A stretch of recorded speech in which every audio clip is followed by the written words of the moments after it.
continue donc aujourd'hui notre série sur les relations amoureuses et la sexualité avant ou en dehors du mariage. Et on va parler aujourd'hui de séduction, flirt, préliminaire, pornographie, masturbation, en tout cas aujourd'hui ou dans les prochaines sessions. Et juste pour terminer la session précédente au niveau des 10 excuses que les gens se donnent pour ne pas attendre, la 10e excuse était « Je suis convaincu qu'on va se marier, alors pourquoi attendre ?» Et ça, c'est quelque chose qu'on voit souvent.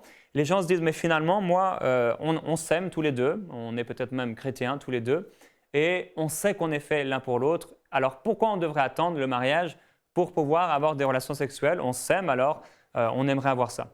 Mais quand, et je vous le rappelle, certainement vous le savez déjà maintenant, quand on choisit d'avoir des relations sexuelles avant le mariage, on se contente de la pire volonté de Dieu pour nous. Non pas de peut-être une moins bonne ou une moyenne, on se contente de la pire volonté de Dieu au lieu de la parfaite. Et pour nous, que ce soit pour nous, mais aussi pour notre partenaire. Et on est en train de construire ensemble un mariage qui sera facilement une catastrophe parce qu'il n'y aura pas de bénédiction de Dieu sur ce mariage. Et ce serait impossible, impensable de demander à Dieu sa bénédiction sur un mariage qui a déjà été consommé dans la chair et dans le péché. Et on ne comprend pas toujours pourquoi Dieu nous demande d'attendre. Bon, il nous montre dans sa parole, bien sûr, on en a donné, beaucoup d'exemples, beaucoup de raisons pour lesquelles on devrait attendre. Mais quelqu'un qui dit, voilà, je suis convaincu qu'on va se marier, alors pourquoi attendre? On pourrait se poser la même question, de toute façon, je suis convaincu que je vais mourir un jour, alors pourquoi attendre de mourir? Ou je suis convaincu que j'aurai une voiture un jour, alors pourquoi je devrais attendre? J'ai juste à voler une voiture. Et c'est exactement ce qu'on fait. En fait, on est en train de voler quelque part à Dieu des choses que Dieu nous a demandé de garder. Quand je suis en train d'avoir une relation avant le mariage, alors que Dieu a voulu que ce soit dans le mariage, je suis en train de voler Dieu.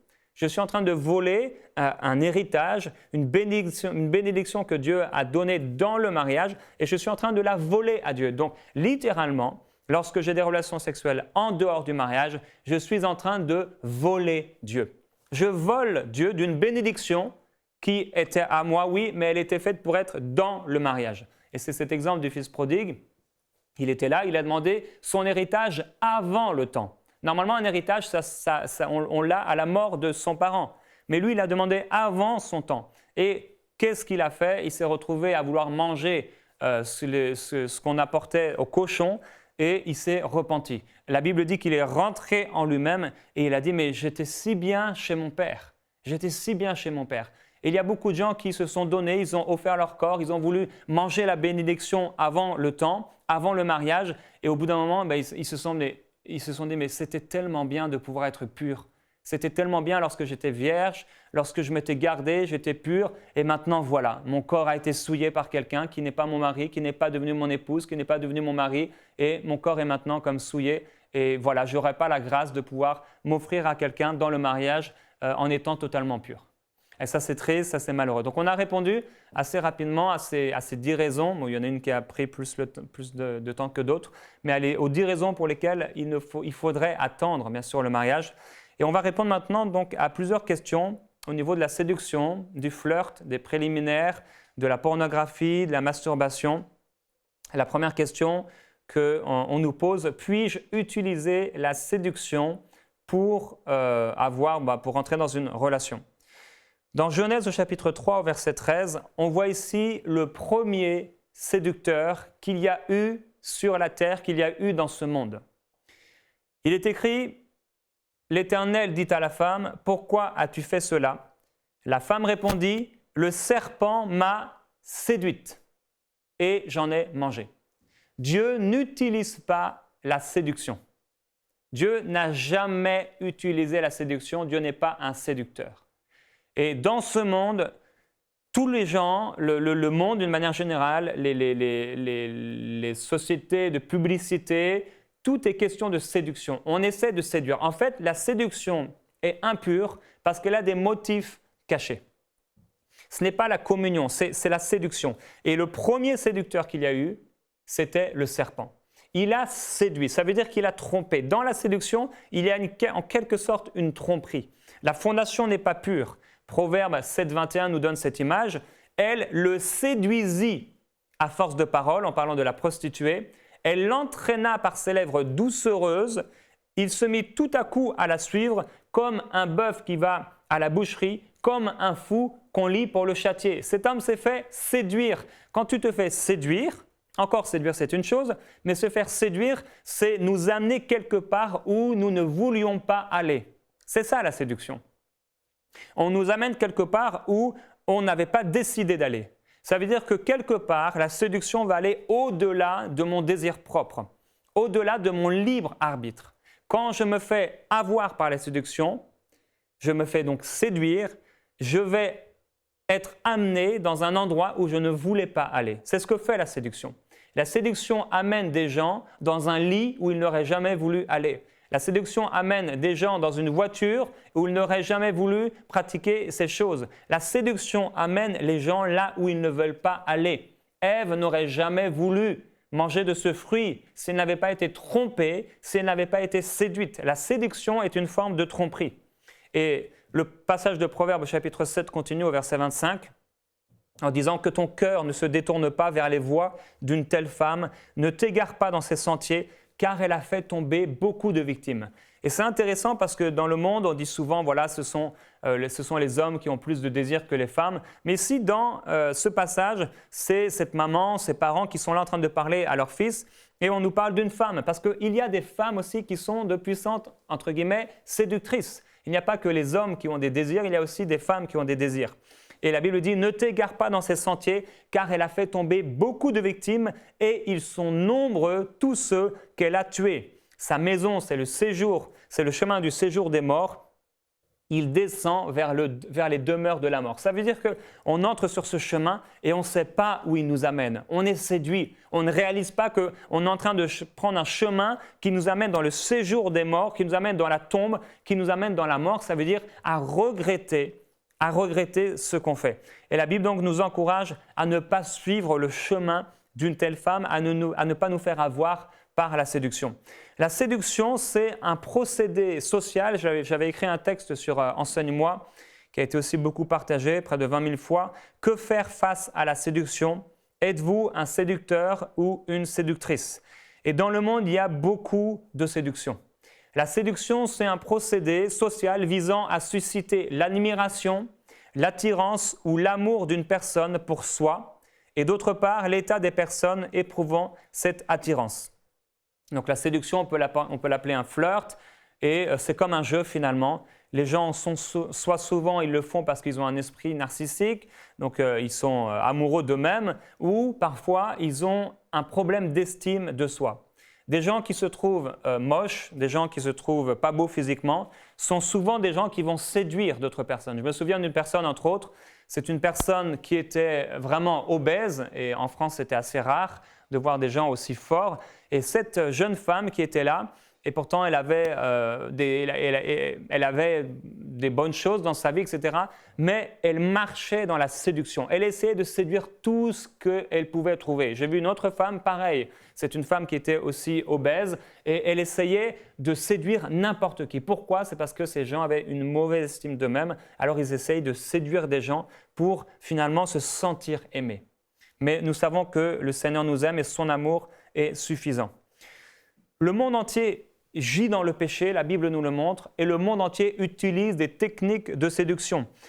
On voit ces techniques dans les publicités de parfums, dans les publicités de voitures et même dans les publicités de nourriture.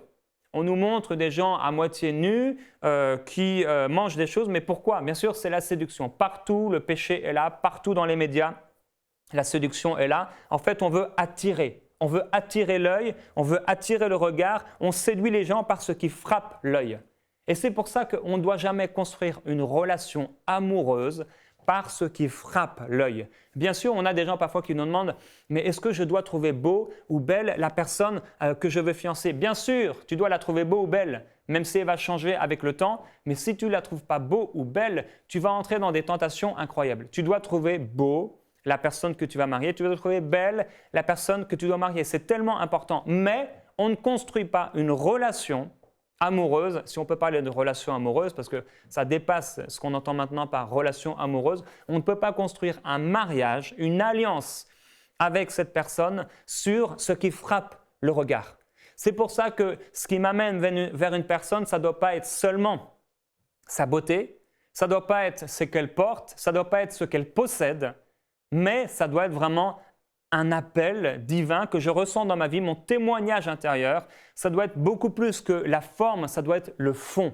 Je dois connaître le cœur de cette personne. Et Dieu peut me révéler le cœur de cette personne. Dans mon témoignage intérieur, je peux savoir est-ce que c'est la bonne personne. Parce que le monde séduit les gens avec ce qui frappe les yeux. Mais la Bible nous dit que Dieu ne regarde pas à cela. Lui, il regarde ce qui est dans le fond du cœur. Et puisque Dieu nous appelle à être comme lui dans ce monde, à être les imitateurs de Dieu, on devrait regarder non pas à ce qui frappe les yeux, mais à ce qui est dans le cœur. Parce que nous savons qu'il y a des femmes qui sont très très belles, mais qui sont très très bêtes. Et de la même façon, il y a des hommes qui sont très très beaux et qui sont très très idiots. Il y a des gens qui sont très très riches, mais financièrement, mais ils sont tellement pauvres au niveau de l'âme, au niveau de la moralité, au niveau du spirituel. Ce sont des gens qui auront peut-être de l'argent à vous donner, mais ce sont des gens qui vont aussi peut-être vous frapper, peut-être vous taper, peut-être vous faire mal, peut-être vous violer et vous abuser. Alors, il est important, tellement important de ne pas regarder à ce qui frappe les yeux. Tellement de jeunes filles se sont faites avoir. « Oh, mais il avait l'air gentil, il était là, il m'a dit des mots d'amour, etc. Je ne savais pas qu'il allait faire ça sur moi. » Bien sûr, si on regarde à ce qui frappe les yeux, on va se faire avoir. Et la séduction utilise cela. La séduction, c'est ce que vous voyez dans le monde. Il n'y a pas besoin de faire de dessin. La séduction est présente partout dans le monde, dans les publicités, dans les médias, à la plage et au-delà de la plage, dans les rues et dans les magasins. Elle est présente partout. Donc non, la séduction, ce n'est pas quelque chose de bon. Le procédé de la séduction, ce n'est pas un procédé divin, mais il est diabolique. Dieu n'a jamais séduit quelqu'un.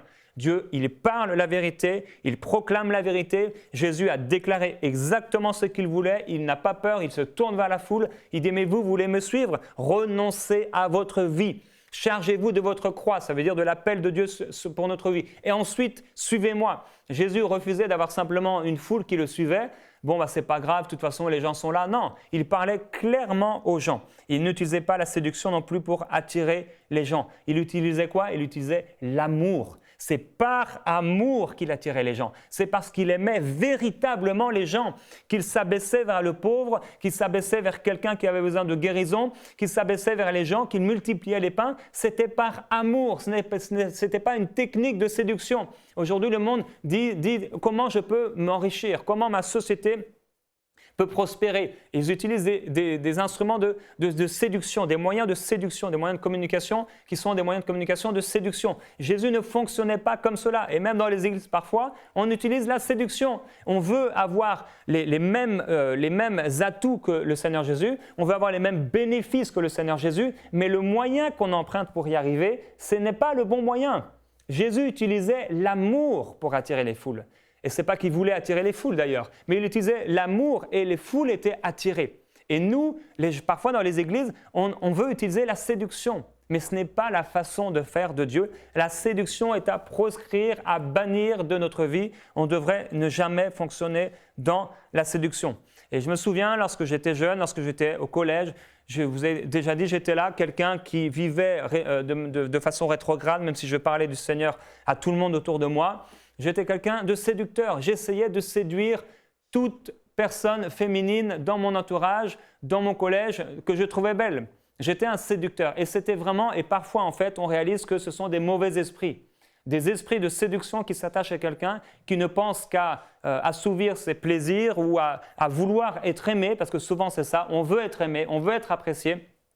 On veut être quelqu'un, on n'est pas fort spirituellement et on ne fait pas attention et donc on essaie de plaire aux gens. Et on utilise ces choses-là. Et la séduction, ça nous prend totalement, ça amène des gens à être obsédés, ça amène des gens à violer d'autres personnes et ça amène toutes sortes de choses, d'impudicité, de péchés qui font même du mal non seulement à la personne qui les pratique, mais à d'autres personnes également. Et bien sûr, Dieu m'a épargné d'aller jusqu'à des choses mauvaises, mais j'étais simplement, dans mon âme, quelqu'un j'essayais de séduire constamment. Et lorsque je me suis repenti, lorsque j'ai vraiment, j'allais dire reçu le Seigneur, mais j'étais déjà sauvé, lorsque je me suis repenti de mes péchés et que j'ai dit, Seigneur, je veux te servir, j'ai été instantanément délivré. J'ai réalisé qu'avant, il y avait des filles qui me regardaient. Pourquoi? Parce que j'attirais cela. J'attirais par mes regards, j'attirais par ma façon de m'habiller, par ma façon d'être. J'attirais cela. Et parce que j'attirais cela, je voyais des filles qui me regardaient, je regardais des filles et j'étais constamment en train de regarder des filles à droite, à gauche quand j'étais adolescent. Mais quand je me suis repenti, j'ai été totalement délivré, totalement libéré et je n'ai jamais plus séduit. Jamais eu plus besoin de séduction. Gloire à Dieu, j'ai été marié et dans le mariage, il y a des gens même qui sont mariés et qui utilisent la séduction. Et si c'est votre cas, vous devriez vous repentir parce que la séduction vous amènera à des pensées impures. Ces pensées impures vous amèneront à avoir des mauvais rêves. Vous vous verrez en train de coucher avec des gens, avec des femmes ou des hommes qui ne sont pas votre mari ou votre épouse et vous amènera dans l'adultère. C'est comme ça que beaucoup de gens tombent. Ça commence simplement par la séduction et ça finit par un mariage brisé, des enfants brisés, des enfants qui n'ont pas connu un mariage de béni, un mariage qui montre le cœur de Dieu. Alors Dieu peut nous délivrer. Si vous avez aujourd'hui cet esprit séducteur sur vous, je voudrais vraiment prier pour vous que le Seigneur vous délivre maintenant au nom de Jésus-Christ. Mais il n'y a pas de plus puissante prière qu'une prière faite avec le cœur, un désir profond de vous repentir personnellement parce que la véritable repentance amène la véritable délivrance. S'excuser, ça veut dire « oh, c'est pas de ma faute » ou simplement dire juste « je demandais pardon ». On peut demander pardon 7 fois, 77 fois par jour ou 7 fois, 70 fois par jour, mais par contre se repentir sincèrement, véritablement, c'est-à-dire de tout mon cœur, je renonce à ce péché. Seigneur, je ne veux plus être quelqu'un de séducteur. S'il te plaît, délivre-moi. Et vous allez réaliser que vos regards, vos pensées, la façon de vous habiller, la façon de vivre dans ce monde sera totalement différente. Vous allez réaliser qu'au bout d'un moment, il n'y a plus personne qui vous regarde. Est-ce que c'est parce que vous ne regardez plus les gens? Peut-être. Mais c'est aussi parce que vous n'attirez pas ces choses-là comme des aimants, parce qu'il y a des esprits qui étaient peut-être là dans votre vie, qui attiraient d'autres esprits et qui voulaient vous amener dans le péché. Mais gloire à Jésus-Christ, si vous vous repentez, vous serez entièrement libérés. Donc, vous n'avez pas besoin de prouver aux autres ou à vous-même que vous êtes une personne que l'on peut aimer ou apprécier. Vous n'avez pas besoin de prouver aux gens que vous êtes quelqu'un qui a besoin d'être aimé ou que vous avez de la valeur. Dieu sait, vous le savez par sa parole, Dieu vous aime et vous avez une grande valeur pour lui. Et la séduction, ça peut amener effectivement parfois des sentiments excitants pour la chair. On a le sentiment d'appréciation, on a le sentiment que les gens nous aiment, mais ne jouez pas avec le feu. Ne jouez pas avec le feu. Vous n'avez pas besoin de séduire qui que ce soit pour obtenir la personne que vous voulez. Parce qu'en fait, celui ou celle que le Seigneur va nous donner, ça ne passera pas par la séduction. Si on veut la faveur de Dieu, si on veut la personne que le Seigneur a pour nous, nous n'aurons pas besoin d'utiliser la séduction. On n'aura pas besoin de tromper, on n'aura pas besoin de manipuler, on n'aura pas besoin d'essayer de convaincre. Quand Dieu est dans le coup, il flanche, il incline le cœur des rois partout où il veut, là où sa main le désire. Il est le Seigneur qui change les cœurs, il est le Seigneur qui, quand il bénit, il ne fait suivre la bénédiction d'aucun chagrin. Et Dieu ne prend pas à la légère la séduction, il veut vraiment nous mettre en garde contre cela. Je me souviens un jour, j'avais été prêcher en Bretagne, dans l'ouest de la France, et j'étais marié. Et dans le train était plein à craquer. Je me suis retrouvé en face d'une femme du type, espagnol. Et cette femme, je sens que son pied me touche mon pied. Je me dis, bon, elle n'a pas dû faire attention. Et là, je réalise que la personne est en train de me faire du pied, comme on dit en France. Et j'étais choqué. Je dis, mais comment c'est possible? En fait, ça m'était jamais arrivé depuis que j'étais venu au Seigneur. Et moi, je revenais de prêcher. Alors, j'ai pris ma Bible, ma grosse Bible, qui est d'ailleurs la même qu'aujourd'hui. C'était il y a à peu près 10 ans. Et j'ai posé cette Bible-là pour lui montrer, je suis quelqu'un de spirituel, tu vas pas m'avoir. Et j'ai commencé à lire la parole de Dieu. Et elle a arrêté. Et j'étais tellement surpris. Et vous savez, il y a des choses qu'on attire dans notre vie avec des pensées impures, et on va attirer des choses et on va tomber dans le péché, mais il y a aussi des attaques qui sont là du diable, et vous pouvez être célibataire ou vous pouvez être marié, la pluie tombe sur le mauvais, sur le juste, vous serez attaqué parfois. Il y a des attaques spirituelles, il y aura des occasions de chute, et si vous ne gardez pas votre cœur, si vous n'êtes pas radical, qu'est-ce qui va se passer? Vous allez tomber. Vous allez tomber.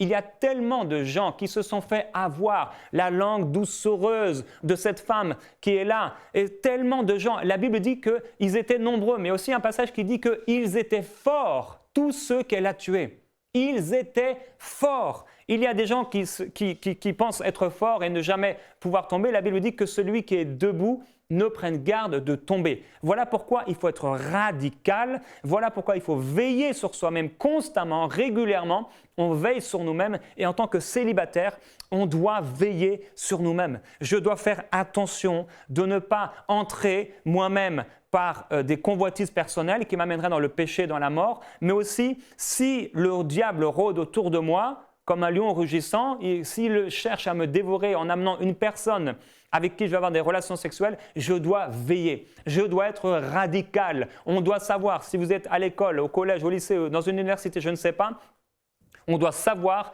que vous êtes quelqu'un de pur. On doit savoir que vous refusez l'impudicité, que vous refusez des blagues au niveau de la sexualité. On doit savoir qui vous êtes.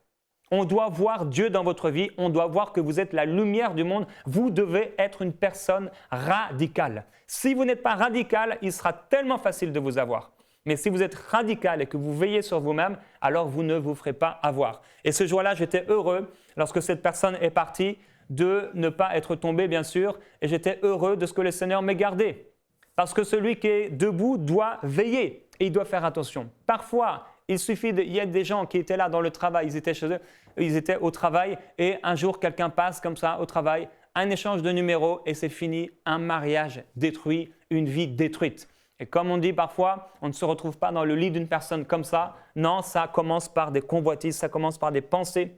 Et donc, à la source, dans le fond de notre cœur, mais dans le fond de notre âme, on doit veiller à nos pensées. On doit refuser toute pensée d'idolâtrie, toute pensée d'impudicité, toute pensée d'adultère. Et si je suis célibataire, toute pensée donc impudique, toute pensée mauvaise. On doit faire attention parce que le Seigneur nous appelle à vivre une vie sanctifiée. Donc, on doit faire attention par rapport à nos rapports avec les gens, à nos rapports avec les autres, que nous soyons mariés, que nous soyons célibataires. Nous ne devrions pas nous retrouver dans une pièce, dans une maison, dans une chambre, dans un salon, quelque part caché, dans un lieu privé, avec une personne du sexe opposé. C'est des choses qui ne devraient pas arriver, à moins d'avoir, je ne sais pas, quelqu'un de la famille. Mais c'est des choses, on devrait veiller. On doit faire attention. On doit faire attention. Avec qui on marche, avec qui on conduit, avec qui on se trouve, dans des endroits fermés. On doit être vigilant. Il faut faire vraiment attention. Donc, on a répondu à cette première question, puis-je utiliser la séduction? Et maintenant, cette deuxième question, puis-je flirter? Alors ça, c'est un peu la même chose, hein, la séduction et le flirt. Et il y a une différence entre flirter et communier. Dieu nous appelle à communier. Dieu nous appelle à communier avec la personne qui va devenir notre mari, notre épouse. Dieu nous appelle à communier dans l'esprit, à communier dans l'âme. Dieu nous appelle à communier avec cette personne. Ça veut dire entrer dans une communion, une communication bien sûr, mais aussi une communion d'esprit. On va développer la communication au point d'arriver à une communion. Il y a des gens qui communiquent avec Dieu, mais il y en a qui vont un peu plus loin et ils communient avec Dieu. Il y a une communion qui est là avec le Seigneur. C'est plus que simplement de prier. Tout le monde prie, mais peu de gens sont en communion avec le Seigneur. Et en français, le terme de flirt renvoie à une relation amoureuse empreinte de légèreté, dénuée de sentiments profonds. Ça, c'est ce que dit le dictionnaire. Le flirt, ça renvoie à une relation amoureuse empreinte de légèreté, dénuée de sentiments profonds. Donc, on ne devrait pas flirter avec les gens. Dans Cantique des Cantiques, au chapitre 7, au verset 2, on voit ici comme un peu l'image du flirt. Et ici, bon, ce n'est pas forcément le cas dans ce passage, mais ça nous montre un peu l'image du flirt. En fait, le flirt, c'est très théâtral, c'est très passionné. Le flirt, c'est la passion. Les gens sont là dans la passion, mais dans la passion, il peut ne rien avoir. La passion toute seule ne mène à rien. Il est écrit que tes pas sont gracieux dans tes sandales, fille de prince. Le contour de tes hanches ressemble à un collier, œuvre de main d'artiste. Ton nombril est comme une coupe bien arrondie où le vin parfumé ne manque pas. Ton ventre est comme une meule de blé bordée de lys. Tes deux seins sont deux fans jumeaux d'une gazelle. Ton cou est une tour en ivoire. Tes yeux sont des étangs près de la porte, et ton nez est semblable à la tour du Liban, postée en sentinelle en façon de Damas. Bon, on voit ici finalement de la poésie, mais c'est ce qui est utilisé dans le flirt. En fait, on est là en train toujours de séduire, on est en train d'essayer d'imager des choses. Il y a beaucoup de passion, il y a beaucoup de poésie, il y a beaucoup finalement de théâtre. Dans le flirt, il y a du théâtre, il y a des choses qui sont fausses, il y a des choses qui ne sont donc pas vraies. Il y a du mensonge, il y a des demi-vérités, il y a des demi-mensonges. Ça, c'est ce qui se passe dans le flirt. Le passage continue au verset 7. « Que tu es belle et que tu es gracieuse. » Donc c'est à son tour. « Ô mon amour, ô fille délicieuse, par ta taille élancée, tu es comme un palmier, tes seins en sont les grappes. Alors j'ai dit, ah, je vais monter au palmier, j'en saisirai les grappes. Que tes seins soient pour moi des grappes de raisin. » Donc ici, vous voyez que finalement, il voulait simplement toucher ses seins pour être cru. Bon, en tout cas, pas être cru, mais dire ce que le passage ici nous dit. Et c'est le flirt. Le flirt amènera les gens à tomber. Le flirt est animé par des pensées, par des imaginations. Ça, c'est le flirt. Le flirt imagine quelque chose.